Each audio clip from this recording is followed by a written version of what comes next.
So generics for me was one of the coolest things, mostly because I didn't understand it at all at first. And then I learned that it's powerful, like really, really powerful.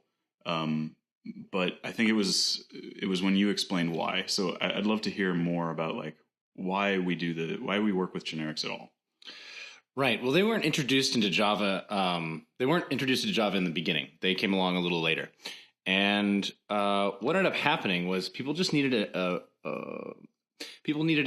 tool that would allow them to kind of set what an object or class was going to do in the future.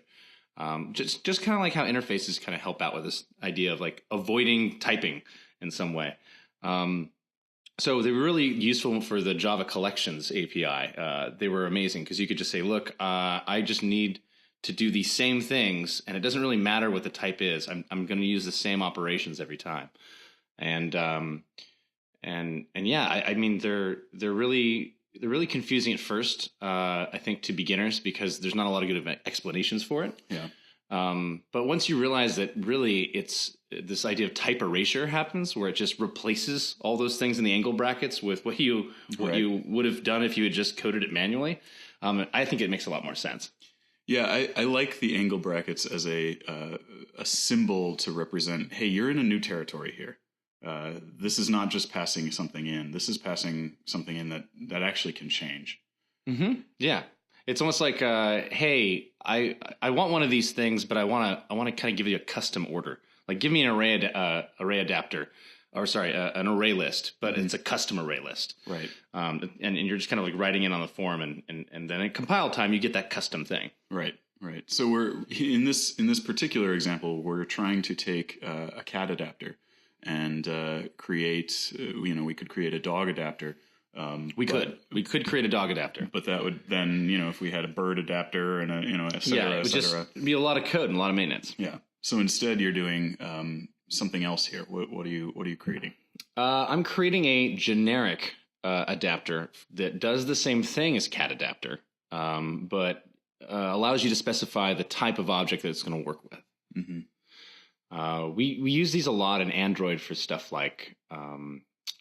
Let's see, async task uses it a lot. Again, the Java Collections API. And sometimes I think it's hard for people to come across a situation where they're like, well, how do I use it? When should I use it? It's one thing to understand it, but when should I actually use it? And it's really when you want to make tools for yourself.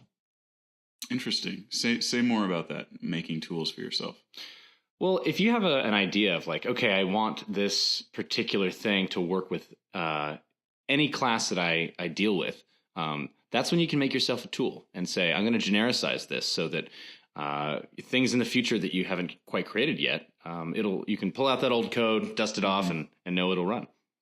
So how are you creating this tool right now? Are you just kind of, you know that this is what the tool should have? Are you mimicking what was the cat adapter had? What are you doing? Yeah, I'm actually just mimicking what the cat adapter had. And as you can see there, T stands for type, in case you didn't know. You don't have to use that, by the way. You can use anything, really. But I don't know. I guess when I look at this stuff, I kind of see data types as just, blarg or mooger. I mean, I don't really actually read them. What about flarg? Sometimes flarg. Okay. Yeah. The reason why is because I got into a lot of trouble when I was younger, coding things where I would read the name of the data type, and then that would give me some expectation of how it behaves. Yeah. And then once I had to debug a lot of stuff where I basically felt like, oh, this library is just a liar. That's not what that does at all. I started seeing data types as just little placeholders for this is a description that it's describing how the type is. Yeah. That's one of the things that my research uncovered was that novices will often get confused because sometimes they read something and they think the English words that are being used has meaning. That was great actual English that you used just now to describe that. I just stumbled over that beautiful point. But the idea is that experts really do what you're saying, which is when they look at something, they don't interpret the words first. They look at the symbols, they look at the context, and they use that to actually understand what's going on as opposed to trusting what the words say. Yeah. Okay. So here we are actually saying, okay, I could take any type, but I want to specifically take things that implement the animal interface, which is a little weird, right? Because it says extends animal. But extends is not the same thing as just extending a class inheritance-wise here. Mm-hmm. Right, because we're in those angle bracket, which is funky land. Right? Yeah. There's different things are different there. And here I love this because basically when you start with just a generic, when you start using the actual generic object, you'll only have access to like the Java object methods. And then as you need more functionality, you can just go, oh, okay, well, I need a type that also implements this interface, and just add it up there. And then bam, you'll start to get all those method calls available to you for that generic, T object in this case. So when you create a generic, it really the ability to extend it later. See, like right here, you can see I'm like, oh, I get the description, and that's fine. And then what's going to happen, let's see if I do it first. Yeah, I'm going to now try to look for a method that I'm not going to have access to because it's going to be from a different interface. So I'm going to say num stars, and then, oh, I guess I was just setting the number of stars. Okay, here we go. Here I'm doing what I was just saying I was going to do, where you set the rating. Now the rating is a part of the adoptable class or adoptable interface. And so there you go. I don't have that. So I'm like, okay, well, I'll just make sure that gets included. And you include it simply by adding to what your generic is implementing, extending. What my generic has to implement. So my generic, I can say, I will take the type. I will take any type of object as long as it implements animal and adoptable. Even though the keyword is extends.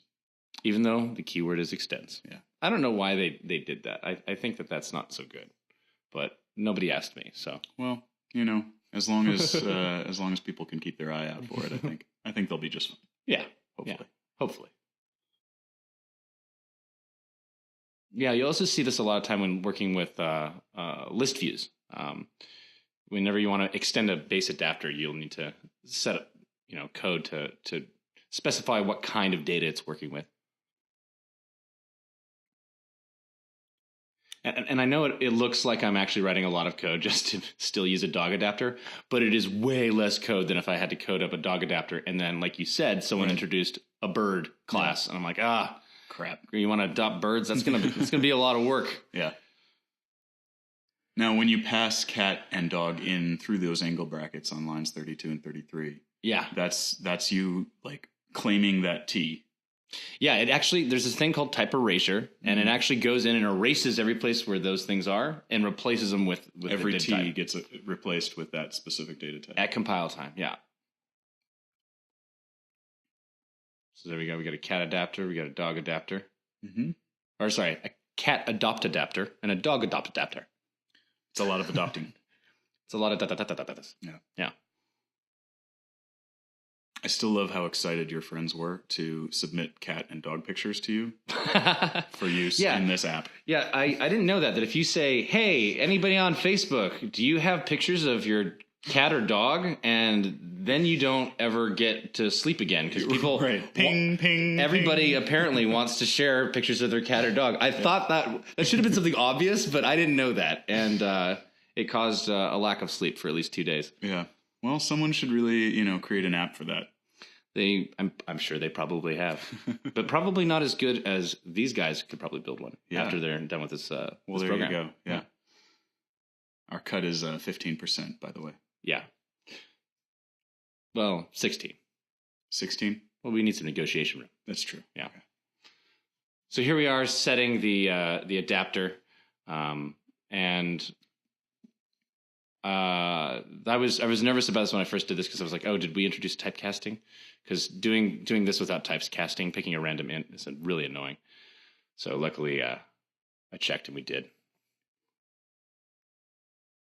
And then we're just going to. Are you typecasting on 67 as well?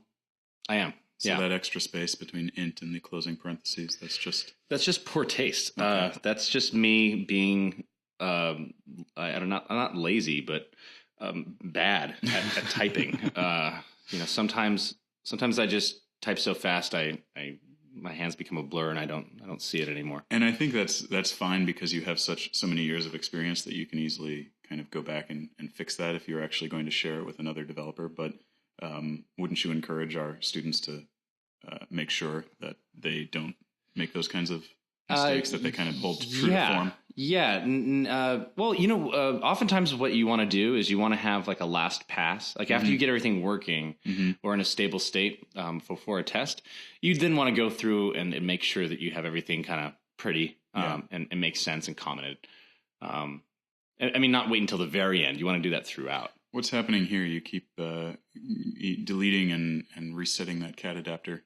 Well, I'm going to prove, so this is the testing part. I'm going to prove that because the cat adapter worked. I'm proving that the cat adopt adapter does the exact same thing. Okay.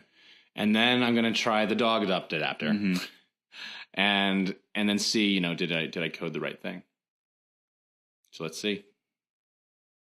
Oh. Those are Russ's cats. Yeah. Yeah. Barry and Levon. They love pudding. So here we go. We're going to, now, this isn't going to work. Ooh, you made a mistake? I'm pretty sure I made a mistake. We'll see here. What are you trying to do? And what are you expecting to see? And what do you think we won't see? I think we're going to see the whole thing not work.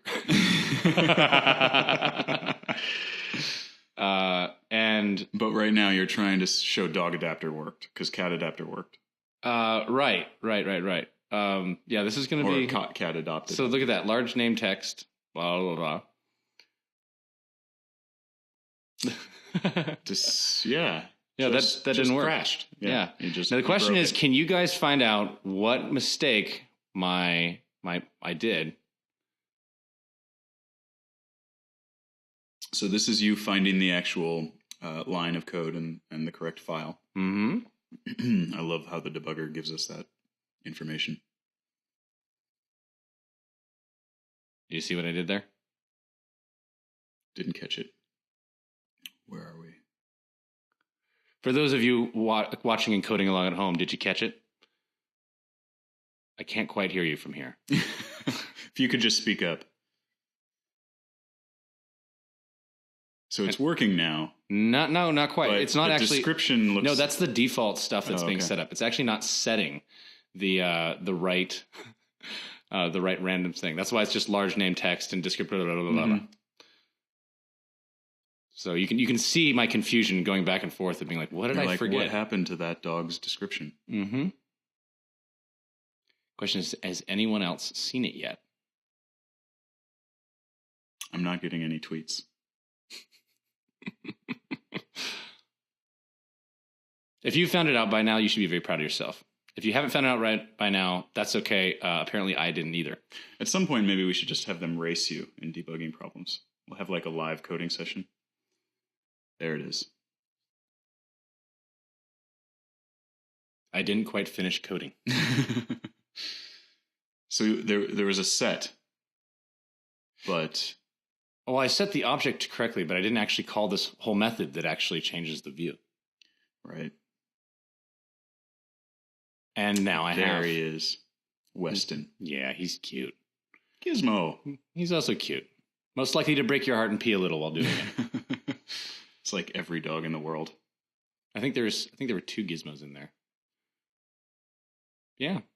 Seems to work. And now you have generics as a tool in your toolbox. It's one of the most powerful tools. I'm so glad that Java comes with it. Yeah, me too.